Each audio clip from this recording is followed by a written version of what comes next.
Eh oui, revue de presse toujours campée de main de maître avec le sieur Renaud Kobia. Bonjour à vous Renaud. Bonjour Alix, bonjour Anjoal. Alors, on démarre cette première information qui nous parle de la reprise du dialogue entre le pouvoir et l'opposition, une nouvelle chance pour la cohésion sociale. Oui, pour le patriote, l'espoir est permis à travers la reprise de ce dialogue pour qu'enfin la classe politique regarde à une seule chose. Cette chose, c'est le bien-être des populations. Et pour y parvenir, le Premier ministre, selon le confrère, a déclaré hier au cours de cette rencontre « Parlons-nous franchement et sans défiance ». Et toujours le même sujet, l'expression indique que l'opposition a finalement répondu à l'appel du président de la République. Tout à fait. Pour le confrère, avec la reprise du dialogue politique, le PDCI, le FPI et les GOR acceptent enfin la main tendue du président de la République. À l'occasion de cette activité, le Premier ministre, selon le confrère, a indiqué que le gouvernement fera tout pour faire avancer les choses. Et on en remet une troisième couche avec le nouveau réveil.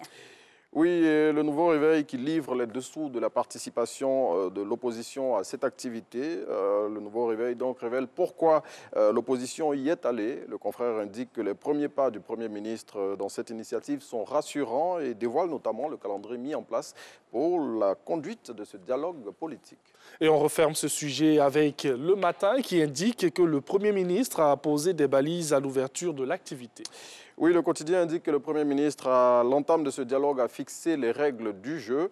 Selon le confrère qui cite le chef du gouvernement, si on passe de préalable en préalable, on ne progressera pas dans ce nouvel épisode du dialogue politique. Et on le sait, l'ex-chef d'État Laurent Gbagbo est en possession de ses passeports. Son retour a annoncé en Côte d'Ivoire.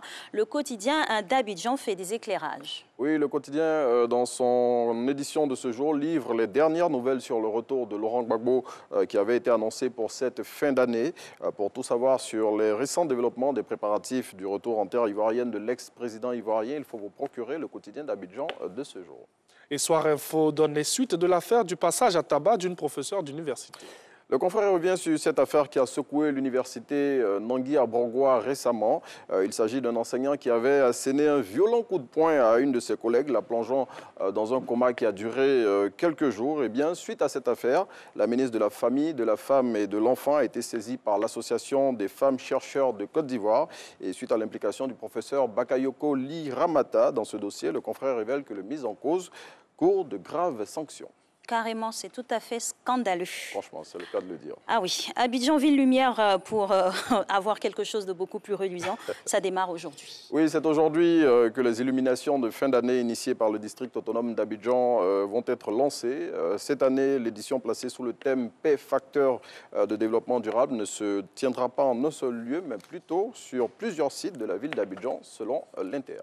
Et parlons sport pour terminer. Élection à la présidence de la Confédération africaine de football. La Côte d'Ivoire à fond derrière la candidature de Jacques Anoma.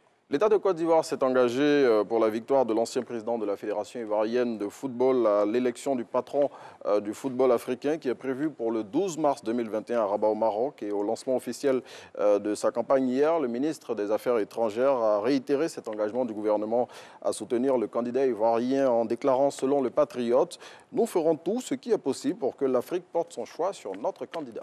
Tout à fait, et toutes nos bonnes ondes accompagnent le président Jacques Anoma pour arriver jusqu'au bout de ce challenge-là. Merci Renaud. Merci à vous Renaud.